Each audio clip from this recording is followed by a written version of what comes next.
Okay, so we will talk, like I said, about this ancient period.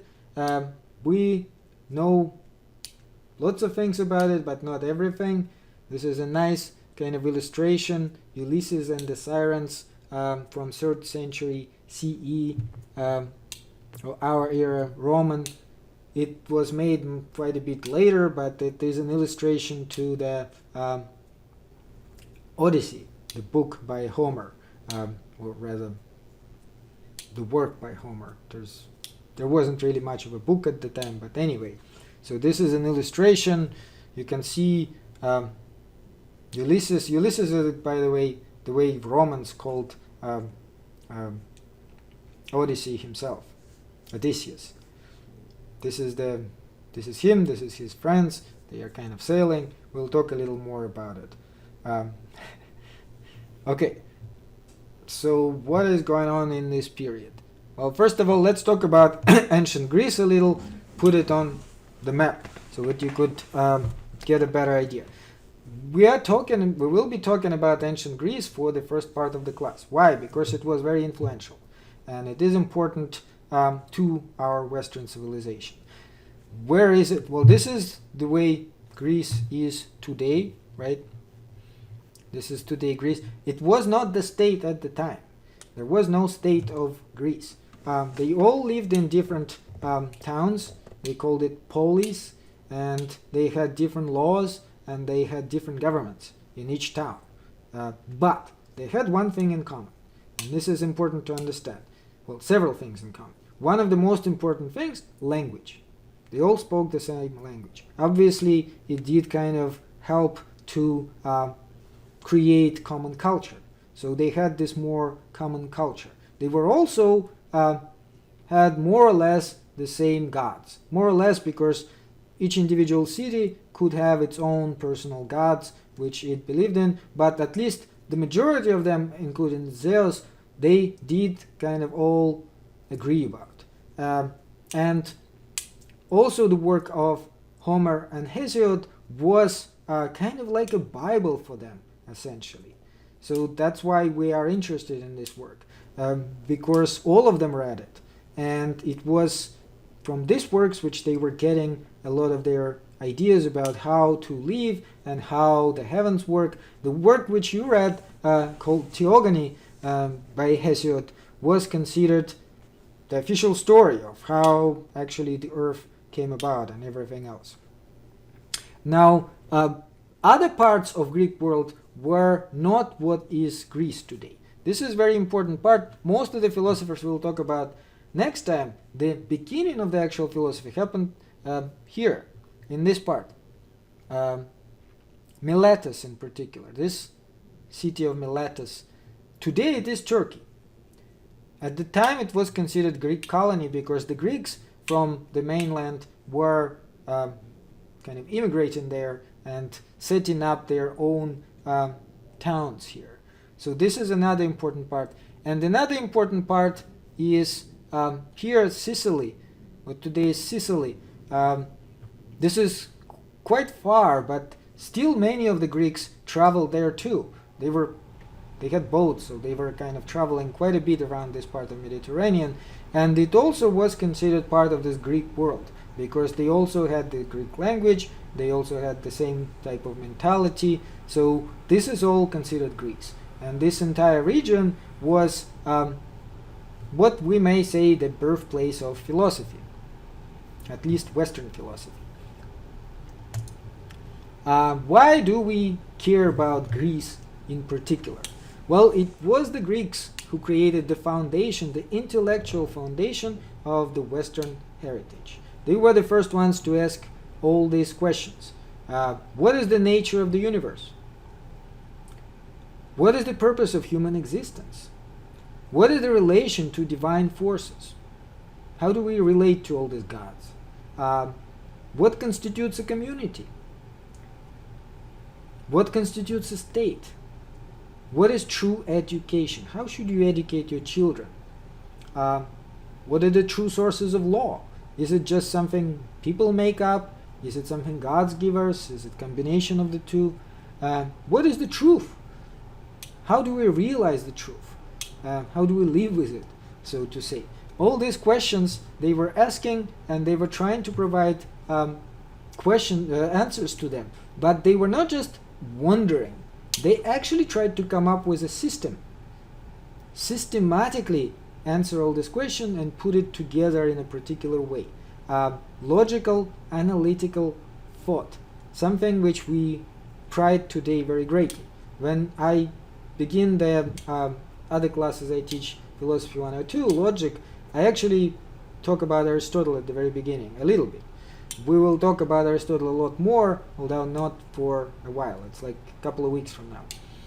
Aristotle is the one who actually put the foundation of logic, and it was practically unchanged for over 2,000 years. And even today, if you take Philosophy 102 class, and if you read Aristotle's logic, works on logic, the Analytics, you will see how much of a similarity there is. We almost teach it the way Aristotle taught 2,400 years ago.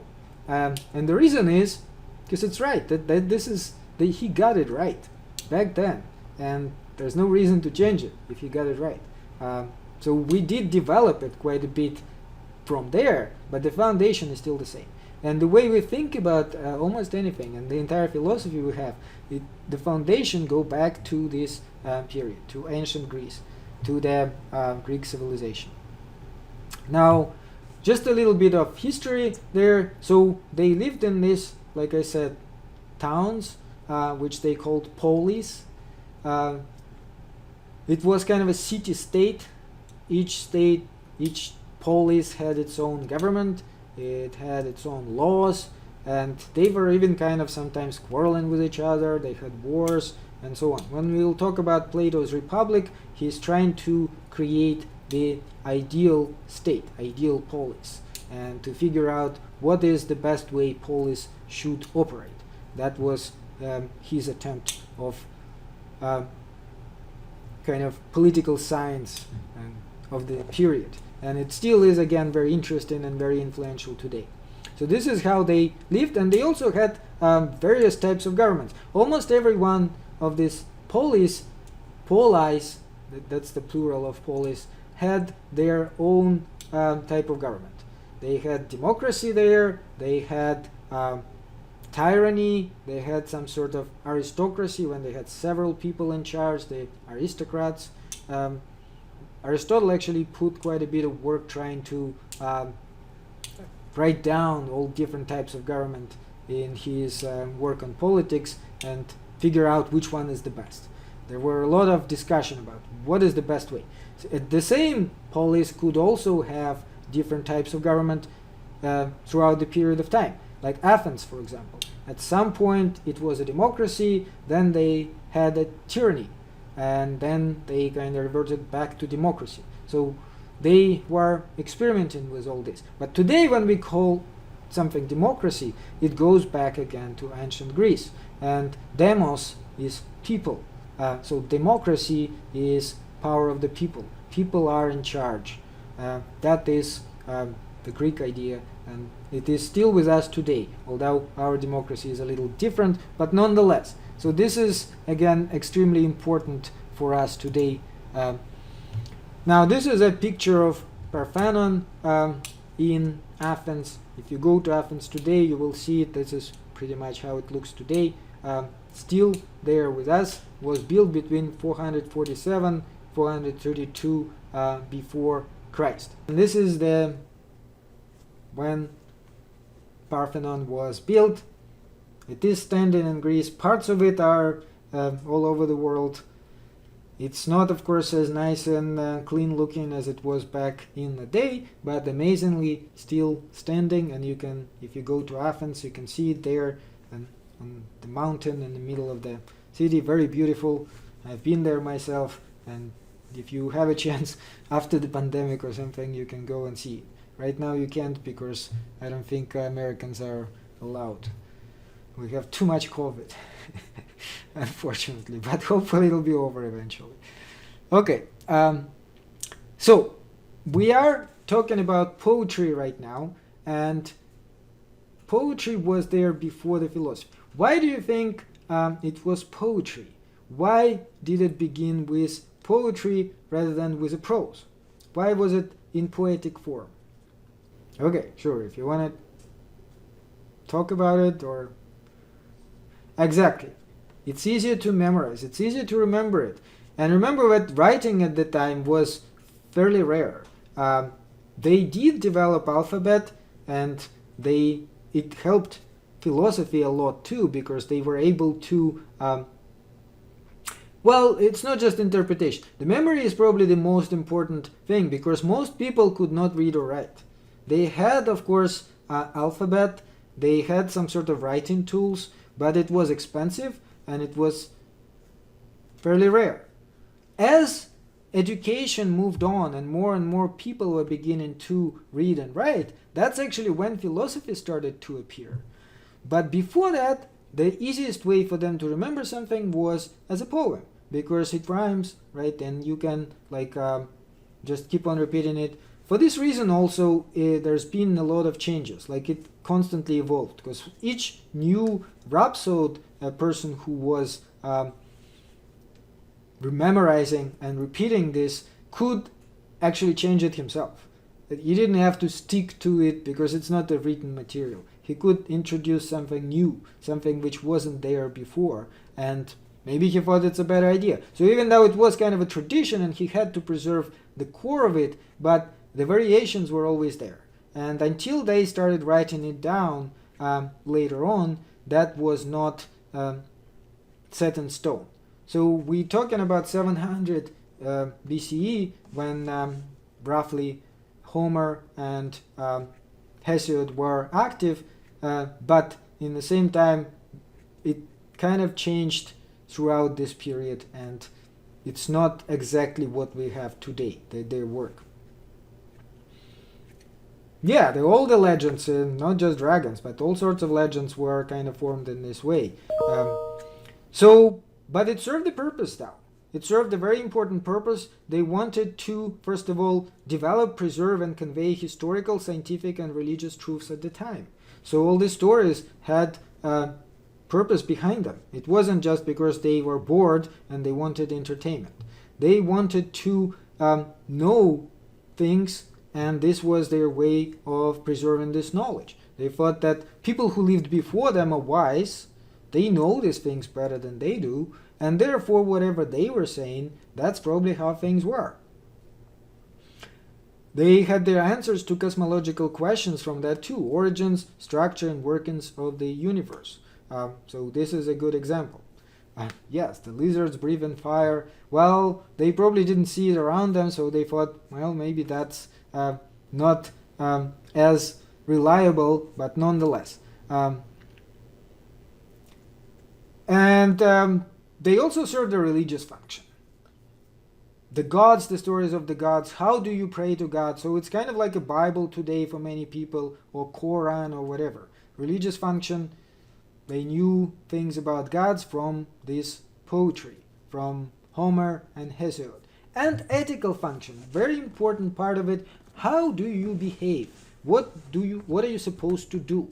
What is the goal in life? That's kind of something they were picking up from these stories.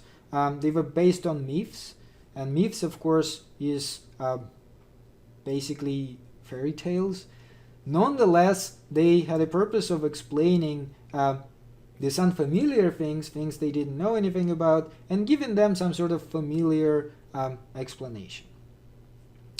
Greek gods, based on all this, were very what today we call anthropomorphic. Anthropos is again another Greek word that means human being, a man. Anthropomorphic means that they were kind of like man.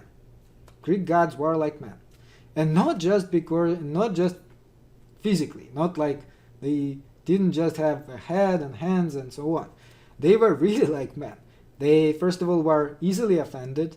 So the god could get annoyed at somebody, right? He could be in a bad mood. They were vengeful. If you do something wrong against them, they would remember that, and they would get back at you at some point. They were deceitful. They could actually lie to you.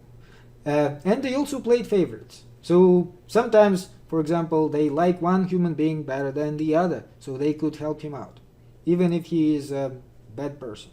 They just like him. I don't know, for whatever reason. So it is kind of a weird way to look at it for us, but it made sense for them because they were trying to explain why, for example, a bad person would have a good life, right? We wonder about it today too. Like, he seems like such a horrible human being, but look at it. He has all this money and power and whatever else. Whether it is a good life or not, that's a different question, and it will be questioned later, but nonetheless, and there should be some sort of explanation, right? Why? Why sometimes horrible human beings still live this nice life? And their answer was, well, maybe one of the gods or all of the gods or whatever just like him. For whatever reason. Who knows? Playing favorites. And also, like, it creates the picture of those gods as being very immature and being a lot like human family. And they actually had families. They were related to each other. So this is kind of a little picture with major Greek gods, starting from Zeus. Note that it also has the Roman names. Roman Empire inherited this entire Greek religion, and they also had all these gods, but they gave them their own names. So, for example, Zeus was known as Jupiter, and Hades was known as Pluto, and so on. So they gave them their own names, but they kept the same gods. So this is the ones which you should know, but, well, it's not for the test, but like, you can take a look and enjoy it in your own time if you want. So this is god of the ray, Zeus. They had god of death. They had god of the sea, Poseidon, goddess of agriculture, god of sun, and so on. All sorts of gods. And like I said, they were kind of a lot like human beings. Now, few words about Homer. Homer is, of course, extremely important to the Greeks. It's very important to this period because one of the early philosophers, Xenophon, which we'll talk about next time, actually said, all at first have learned according to Homer. How did people learn according to Homer? His major works, Iliad and Odyssey, was actually performed at the festivals. They did not have internet or TV. They were entertaining themselves having all these festivals. And they would gather together, have their sacrifices to the gods and whatever else, dress up nicely.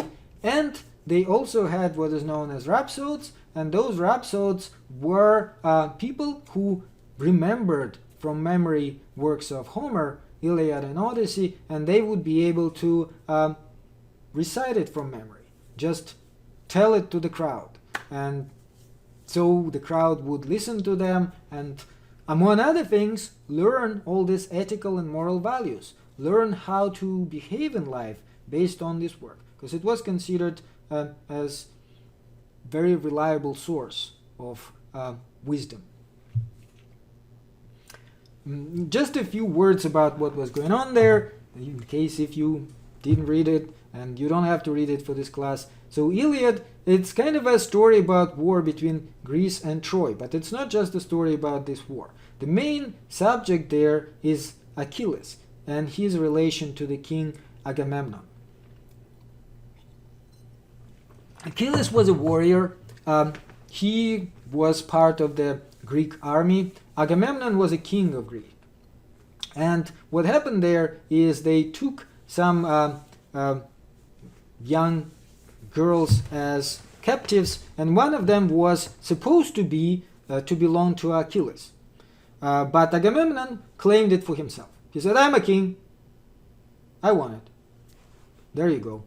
And Achilles get very offended, because the question there is, can the king do it? He is the king, but is there a limit to what the king can do? So Achilles refused to fight. He said, you know what? You take my girl, and I'm not going to fight for you. I'm not going to help you in the war. So this is kind of one of the big questions there. Question of authority. Allegiance. You are supposed to fight for your country, but in the same time, if your country wrongs you, and the king is, of course, represents your country, do you still have to fight for it? Well, I'm not going to retell you the entire book, but this is like kind of gives you an idea what it was about. This is one of the illustrations of the time on the vase slaying of Hector. Hector was actually, well, what happened there later is Achilles had his friend to fight. He said, okay, instead of me, my friend will fight. And his friend got killed by Hector. Hector was the Trojan, one of the Trojan warriors. And this is when Achilles got very mad and went to fight himself, and he killed the Hector and dragged him through the city and so on. So this is the moment when they are fighting, the way Greeks saw it. Odyssey is a little bit different because it actually is more about this type of deception, this clever guy, Odysseus. Odysseus was coming back home from the long journey, and along the way he encounters all sorts of these adventures, and during these adventures, among other things, he actually calls himself all sorts of different names, and he creates all sorts of different illusions, basically lying to people about who he is. And so it is kind of interesting to see how they were looking at this subject back then. So one of the interesting episodes there is Odysseus with his friends gets into the cave. They found this island and the cave on the island. And there's a lot of food there, so they start eating it. The island belonged to the Cyclops called Polyphemus. And the Cyclops comes home, and he finds all these people there who are stealing his food. So he blocked the entrance to the cave and started eating them. He ate two of Odysseus's friends first night, and he was kind of trying to stretch it around and eat two of them per each night. Odysseus, being very clever guy, decided to get on a good side of his and gave him wine. He got him drunk. Cyclops decided that this is a nice guy, so he was like, okay, you know what? I will eat you last. This is your reward. What is your name? And when he asked for a name, Odysseus got very clever and said, no one is my name. My mother and father and everybody called me no one. So Cyclops said, okay, no one, I'll eat you last. So then at some point he fell asleep. Odysseus took a spike, this is the illustration of what happened, and poked him. He poked him in the eye, tried to kill him. So Cyclops, of course, started yelling to the other Cyclops and, complaining to them, and they were like, well, what's going on? What's happening? And he was like, no one is killing me! No one is killing me! So they were like, well, what's the problem then if no one is killing you? I guess that's just an unfortunate incident. Anyway, the point of the story is that, that how names actually do matter to us a lot, and how that can, the language, be deceptive. They were already playing with it back in the time. So just to give you the ending, what happened later is they were able to escape. They hid under the ship while the Cyclops was taking out the ship, and they all escaped from this cave. So the story ends well, and Odysseus eventually got home. But the point is that this is kind of one of the issues they were dealing with even before more systematic philosophical approach. What was the natural order according to Homer? Natural order of the reality around us? Well, one of the interesting questions is, of course, we find certain order in nature, don't we? If you look at nature around us, it exhibits particular order, and you can try to figure it out. But certain other things are completely unpredictable. Like if somebody is stricken by the lightning, why did it happen? Right? And they were wondering about that. Like, you can predict, for example, that it will be raining, and they could predict it too. Like, you look at the birds, they are flying low, whatever, and you can say, it may be raining. But you cannot predict if you're going to be struck by the lightning. And they were trying to put it together, so what they actually were talking about is fate. They were saying there's such thing as fate. And fate is just random stuff. It happens to everybody. Even to gods. In fact, even Greek gods were subject to fate. Fate is just, when something bad happens and you have no explanation, that's fate. That's necessity. It had to happen. But in the same time, they were trying to wonder whether there is some sort of order to things. Can certain things be predicted with a particular regularity? In terms of ethics, their ethics at the period stemming from Homer's work was a warrior hero. Now this is actually important to remember, I think maybe even for the exam. So the ethics of the period was the ethics of the warrior hero, such as success, honor, power, wealth, moderation, security, as well as courage, loyalty, and patriotism. Well, you don't have to remember each single one of them, but just remember it's a warrior hero. So the warrior was kind of an ideal human being. You should be like a warrior. You should be brave, courageous. You should protect your honor. This is very important to them. You should be loyal. You should be a patriot of your polis. And this is, of course, again based on Homer's work. And Homeric gods, again, they all kind of like this. They all care about their honor. They care about their status. They try to protect their family values because they had different families. But in the same time, they are selfish. They are trying to do things for themselves, for their maybe family, for themselves in the first place. Now, there is an important question of, is there justice? Is there such thing as justice?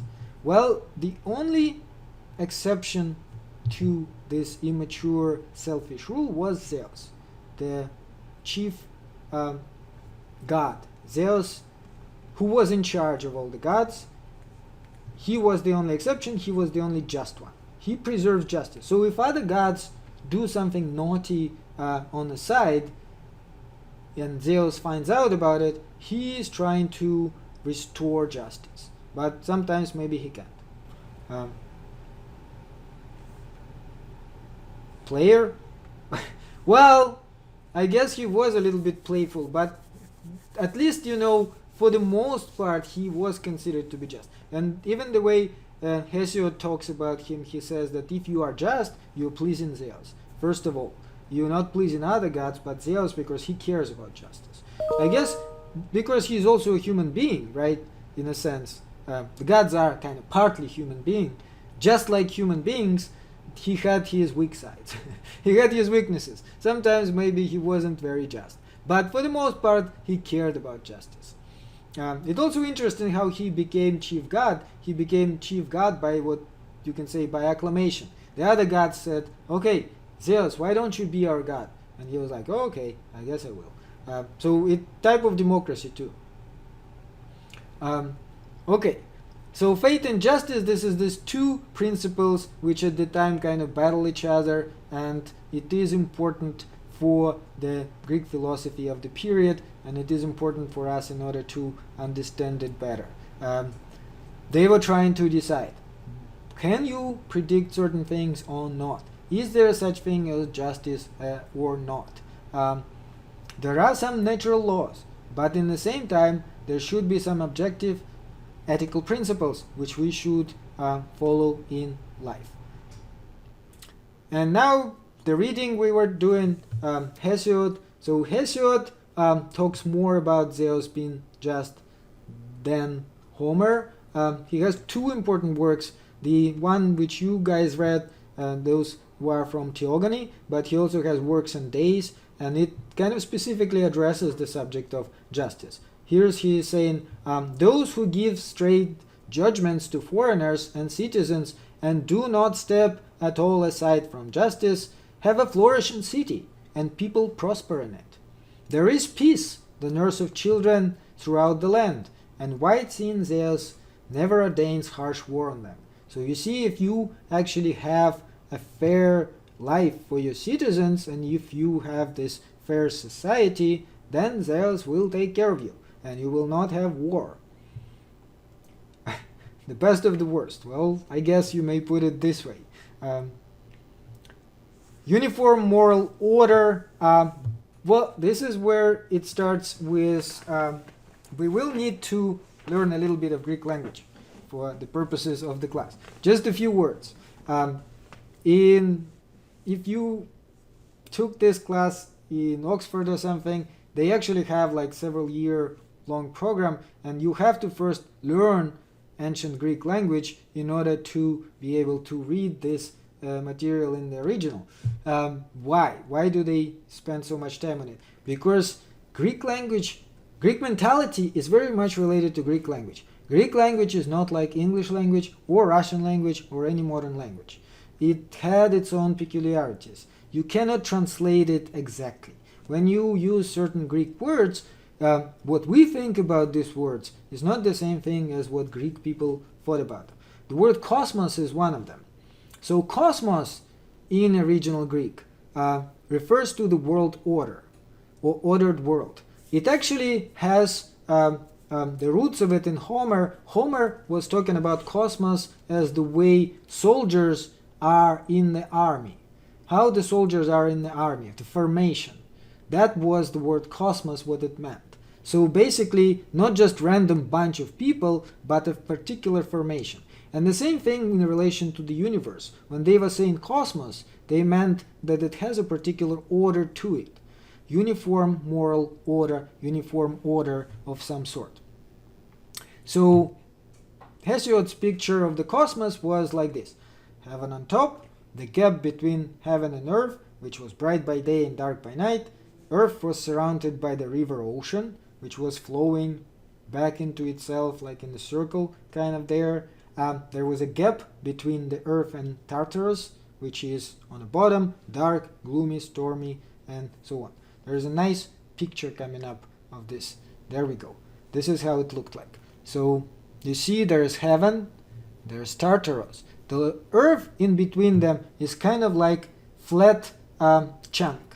Why would it be flat? Well, obviously at the time they thought it makes sense, right? Why would the earth not be flat? If it's round, we will fall off of it. The only way we can be on it, yeah. Some people still have a problem identifying the fact that the earth is in fact not flat to this day, so no, I know. Remember last last time I talked about it, like there is actually a guy who's building a rocket today. He wants to fly in space and prove us all wrong and discover that it is completely flat. So like I said, good luck. But nonetheless, at least he's building a rocket, right? He's not just relying on some sort of fairy tale. But many people rely on fairy tales even today. And at the time, they mainly relied on them, but they still tried to make sense of it. So this is their attempt. This is how Hesiod looked at it. So heaven obviously is above. There's earth. There should be something underneath the earth, right? It cannot be just on nothing. So there's Tartarus underneath it. And the river ocean flows all around it. So this is essentially how he looked at the picture. This is part of the reading. This is how he explained the whole thing was set up. Based on tradition, based on whatever he was getting from other sources. Birth of Western philosophy. When do we say philosophy began? What happened there? Well, for one thing, of course, it's difficult to pick one moment because it's slowly emerged more or less over a period of time. Much like it emerges in our personal lives. It's not one moment. You cannot say the philosophy began on August 24th, 2020, when I took the class with Professor Mikhailov. That was the day philosophy began in my life. Same thing here, but we actually have a date which we can pick if we want to. If we have to put a date on it, we can pick a date. And this date is 585 BCE, 585 before Common Era. What happened on that remarkable date? Well, actually, this is what happened. Thales predicted a solar eclipse. And we know exactly when it happened because today, with our modern science, we can actually figure it out. It happened May 28, 585 BCE. Now, note the difference here. how can you predict the solar eclipse? Can you read Homer or Hesiod and then come up with this? Is it possible? No. The only way you can actually do it is if you use reason, if you use mathematics, if you use astronomy, you observe, you actually summarize it all, and then you come up with prediction. So that is not just, the way witches do it, or shamans, or whatever other predictors of the future. This is science. This is the beginning of science, and at the beginning, philosophy and science was exactly the same thing. In fact, for centuries, science was pretty much philosophy. It's only fairly recently when we started having these separate branches of science, such as chemistry, biology, and so on, physics. As you will see, physics is also something Aristotle talks about. Yeah. I'm wondering if there ever was a fight between philosophers, because some of them were saying like, oh, because of the gods, this or this happens, like lightning or something like that. Would there ever be like philosophers that'd be like, no, lightning actually comes out of like, not the gods, and then there's like a fight between philosophers who like believe that the gods caused it, and then people who used more science and logical reasoning behind like certain natural events? Like, does that ever happen? Because I feel like it would. Of course. I mean, the answer is it was always happening, and it's happening today. There are philosophers today who are, for example, still religious and believe in Bible, and they are obviously disagreeing with some other philosophers who are atheists.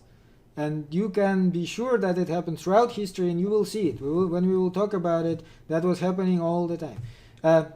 Especially on such things which you cannot easily find with science, such as existence of God, for example. Science really doesn't help us very much here. And many other questions. They did always disagree on it, they still disagree on it. Even subjects which science kind of established still is disagreed about philosophers and non-philosophers alike. So yeah, that was always part of the picture. They always kind of argued with each other and agreed on some things, disagreed on the other things. But the difference is the philosophy is different because it is based on reason. You're using arguments. You're not just saying things. And you are not relying on some sort of tradition. This is no longer acceptable to just say, well, Bible says so, therefore it is so. This is not philosophy. You can do it, but this is then religion. The difference with philosophy, you have to actually justify that.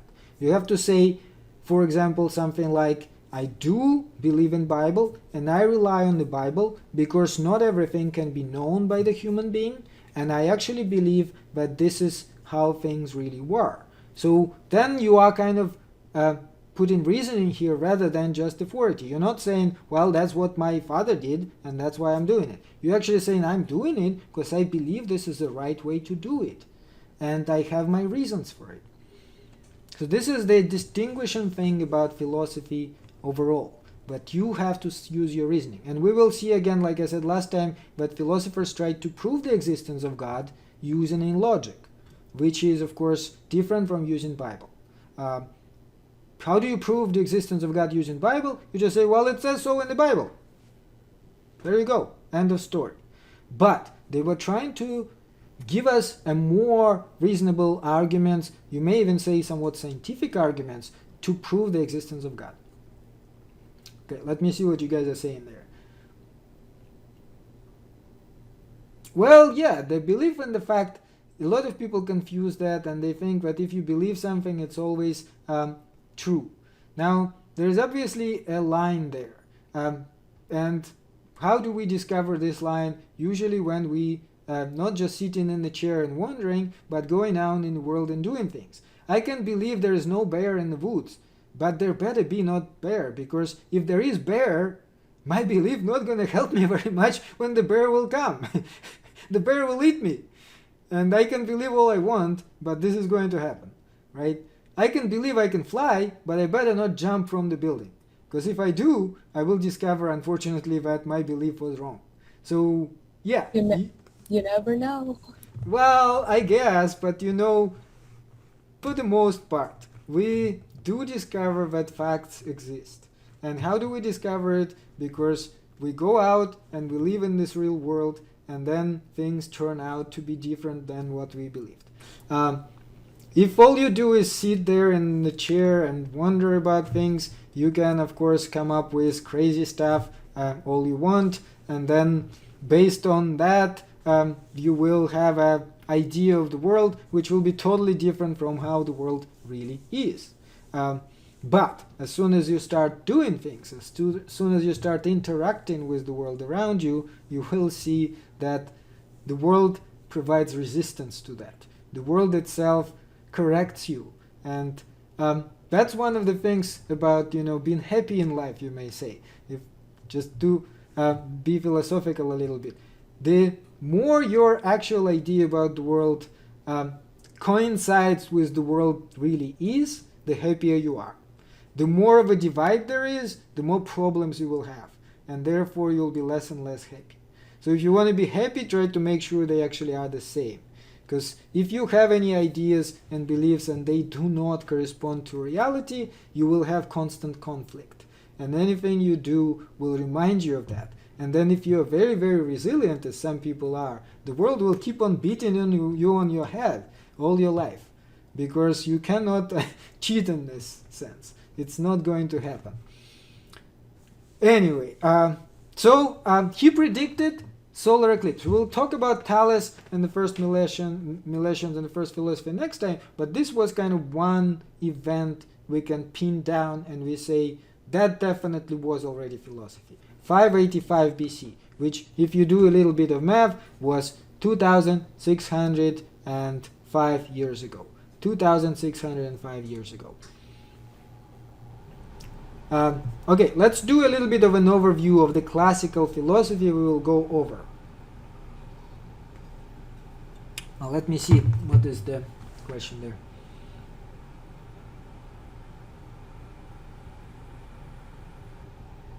Yes, there were such events. Definitely some philosophers had problems. And again, we will talk about some of them. Some people who, I don't know, you may not necessarily call them philosophers, were burned at the stake for their ideas, but in the same time, with scientific theories and so on, if it goes against authority, it's always dangerous. Who is philosopher, who is not philosopher? It's a little bit of a flexible question, because it's not like, you get an ID saying philosopher. Anybody can be a philosopher in a sense. Some people are more known for their philosophy than others, but in the same time, it's not a hard line. So quite a few people who we may say were philosophers definitely suffered for their beliefs, and of course it happens. Copernicus, yes. So was Copernicus a philosopher? I don't know. I would say he was. He certainly is not somebody whose work we will study in this class, but we will mention him. So yeah, Galileo, we will mention Galileo later on. He wasn't burned, but he was forced to abdicate from his theory. And he was forced to stand on his knees and say that his idea that the earth revolves around the sun is wrong. And if he didn't do it, it's very much possible they would kill him. It was not joking around. So yeah. Okay, so let's do a little overview. So the period which we will start next time and which starts in 585 BCE is called cosmological period. Cosmology. It's concerned with external nature, and people who did that were mainly trying to find out what is fundamentally real. What is everything made of? That was their concern. It goes from 585 BC roughly until middle of the 5th century before Christ. So like 450 before Christ. Roughly this period. This is when what is known as anthropological period begins. Anthropological, again from the word anthropos, which is man or human being. they were mainly concerned with the human-centered issues, ethical issues, questions about knowledge and conduct. How do we know things and how should we live? We will talk about sophists. This is next Wednesday, and Socrates, because they kind of come together in a sense. Some people thought Socrates himself was one of the sophists. Sophists were very skeptical now, and they were more practical oriented.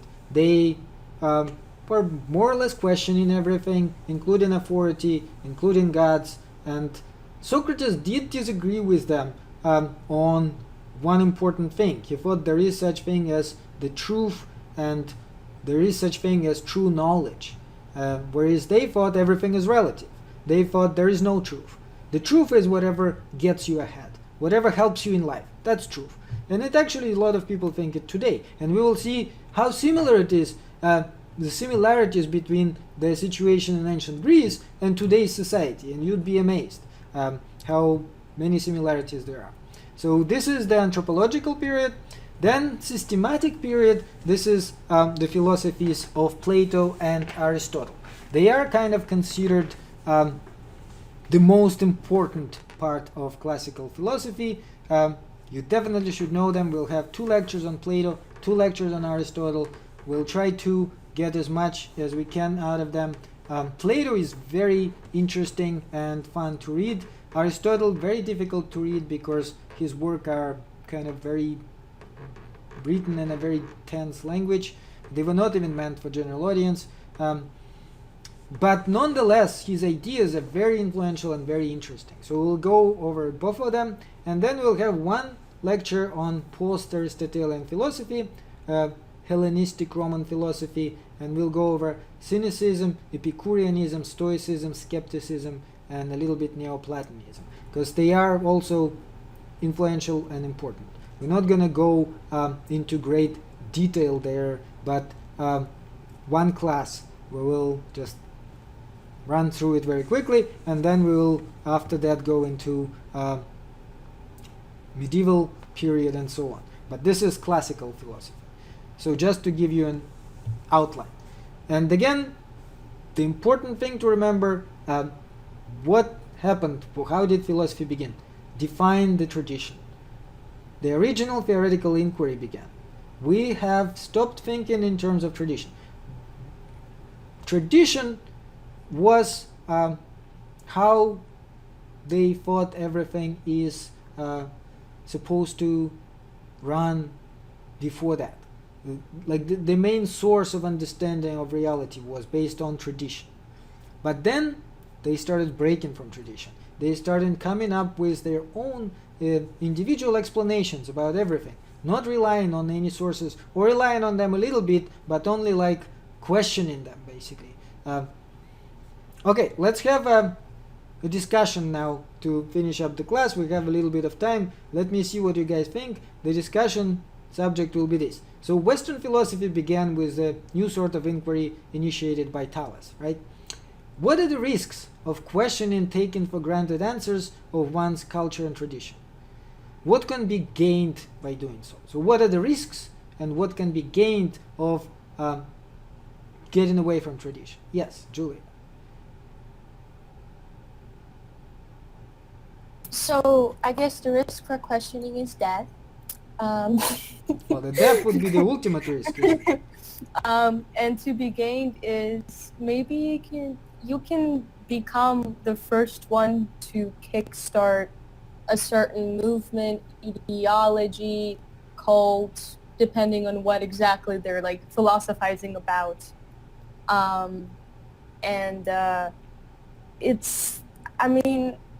I feel like in order to establish like a well-produced thought in hopes that other people will follow it, you need sources and proof for that.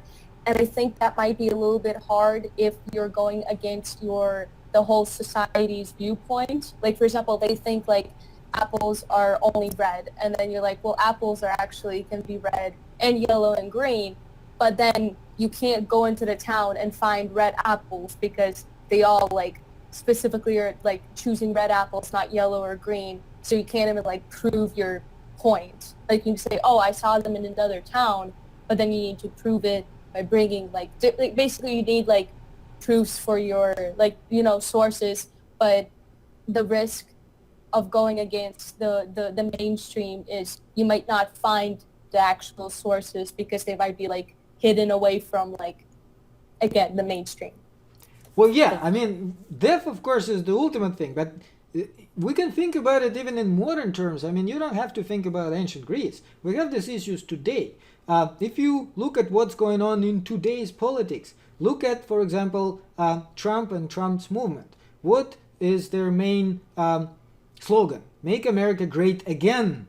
To go back to the tradition, right? This is the traditional way we live. White people dominate, or at least more or less, no gays, no lesbians. This is all not a traditional way to look at the family. What's with all this two women together or something, right? In the same time, some people go against that and saying, well, this is a traditional way, but is it the right way? And maybe we should move on from this tradition.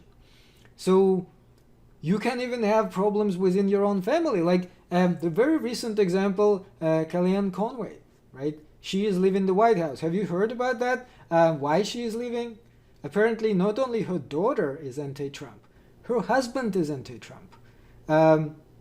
I can imagine the conversations they have at home every day, right? For dinner or whatever, because she is not just average person. She is right in there defending Trump tooth and nail. And of course, like if you're married to a person who's anti-Trump, that can be peculiar. So you can be ostracized by your own family. Your own family can have problems with you. So that's the risk. But what can be gained by this? Why should we do it? I mean, a lot of people just seek knowledge. Most are curious about like questioning everything because like, why should we believe it? Why? How about I don't believe this and believe this instead? So you can just, you have the freedom to establish your own thinking process. And I think that's how you gain from it. You basically get the freedom to express what you're thinking. Not just that. Think about it in this way. Like, it's not about as much invading somebody's group, culture, or tradition. But look at it from this point of view. At some point, people lived in caves, right? And somebody emerged from a cave and built himself a hut. What were they saying to him? They probably saying that crazy person. It's not a tradition. With tradition, we live in caves. Why are you going there? Why are you planting those stupid seeds? We are hunting bison here, right? This is our tradition. But if we did not do that, would we be where we are today? I think it's important to understand other people's perspective too, because they have different life experience and understanding as well. And I think it gives you a better outlook and understanding of both sides. And if you want to be fully knowledgeable, you can't be biased to one opinion if you don't know all the information. So I think being open-minded is allowing yourself to gain more knowledge and understanding of where that person is coming from. Exactly. That's another point. You have to understand other people, otherwise you will always have problems with them. There are different cultures, there are different ways to approach things, but should we insist that our way is the best one and just beat everybody else on the head? Or should we be more open and say, okay, let's try to understand why this person has this particular view. Maybe there's something to it. Maybe it's not even that bad of a way to do things. Or maybe not. I mean, for example, if we're talking about Nazi Germany exterminating Jews, we would probably disagree with this way of doing things, right? We would say, no, that's not a way to go. But in the same time, some other cultures may have even something which we can borrow and adapt and do the way they do it, because they do it better than we do. So we should not be enclosed in this, well, this is our culture, this is how we do things. We're never gonna do it any other way. Even such practical things as, suppose you are going driving to work or to school. Usually we drive the same way, right? I drive the same way. Why? Because I know this way. It's an easiest way to get there. I don't want any surprises. But every once in a while, it may be a good idea to try something new. Maybe you'll get there faster. Maybe it'll actually be better for you. Maybe not. But periodically, you do want to question that traditional way of doing things. Well, if we go back to like cultures and traditions, because, you know, certain countries might have different viewpoints, traditions, philosophy specifically. So then, for example, if you go into a country that has a completely different philosophy than what you were born into, should you respect that? Or like, because like, for example, I would respect it even if I disagree with it. Like, I came into that country, you know, but do you think you should start like rebelling against that, like against the society norms of that specific country, culture, whatever, because you necessarily disagree with it, or just shut up because you are going into their country, into their culture, so you have to respect their philosophies as well? Yeah, that's a big question. Okay, I guess we are running out of time, so we have to wrap up for today. We'll have more discussions in the future, because obviously I'm not going to be talking all the time, and hopefully if any other of you guys want to contribute, you're welcome. This is actually one good part of the class. It's a little bit easier to do in the classroom than online, but we will do our best, right? And looks like it still is working pretty well. Thank you guys too. It was my pleasure. And don't forget the homework. I will see you on Monday. Goodbye now.